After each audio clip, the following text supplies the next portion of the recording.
Hello everyone, myself Himanshu and we, Team Robostrix, present you our prototype of multifunctionality surveillance robot. This robot is fully loaded with different sensors and it is functioned using development boards like Arduino and Node MCU. The sensor data is also uploaded to our websites.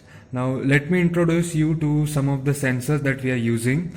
The first one is a tracking module which will follow a certain path which will be predefined.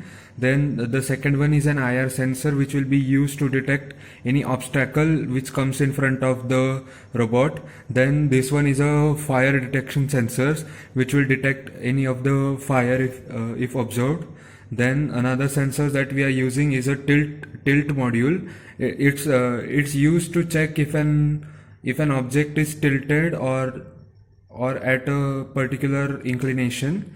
Then another sensor that we are using is this. It's a shock module. Means if there is any crash or an instant of high force is applied, then the sensor will give that reading to the server. As well as we are using this DHT11 which is temperature and humidity sensor which will constantly give the temperature and humidity readings. We have also added a buzzer module, like when there is a fire detected or an obstacle is in front of us. And now let me just start on the system, and as you can see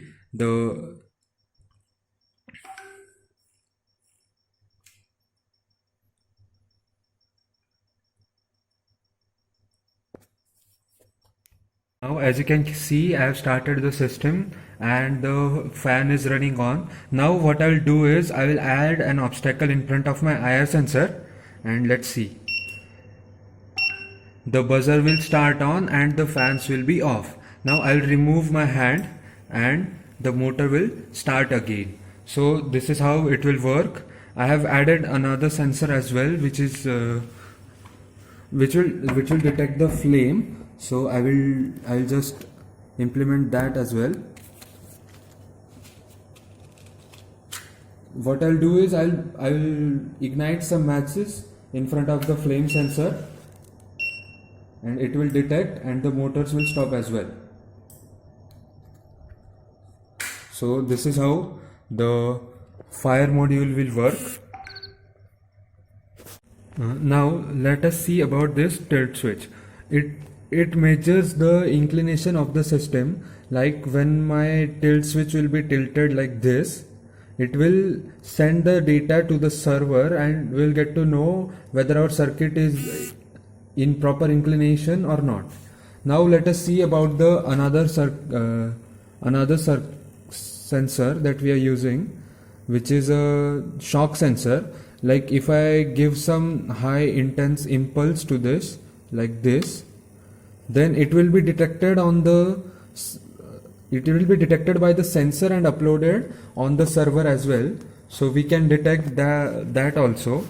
Now I will once again show how the motor stops and buzzer works in case we add an obstacle. As I remove my hand, the motor will start on. Also, I'll show us about the tracking module. When we have any reflecting surface passing below the tracking module, it will give an output to us that our system has left the route. So this is how this tracking module works.